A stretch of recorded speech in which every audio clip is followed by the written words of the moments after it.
ბრიფინგი სამწუხაროდ ისევ ტრადიციულად სამწუხარო ინფორმაციით უნდა დავიწყოთ.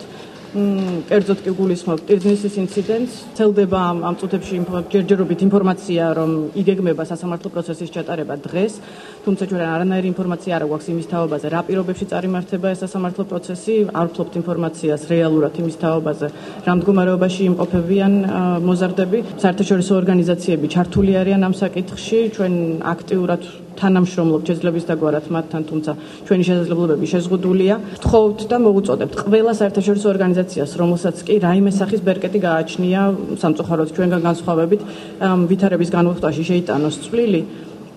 კიდევ ერთხელ უფრო მეტი გულისხმერებით მოეკიდოს ამ საკითხს და ეცადონ, რომ უფრო აქტიურად ჩაერიონ საკითხის მოგვარებაში. გაითვალისწინონ, რასთან გვაქვს რეალურად საქმე, არ დაგვავიწყდეს, რომ ერთის მხრივ არიან არასრულწლოვნები და მეორეს მხრივ საქმე გვაქვს რეალურად კრიმინალებთან და აბსოლუტურ უსამართლობასთან.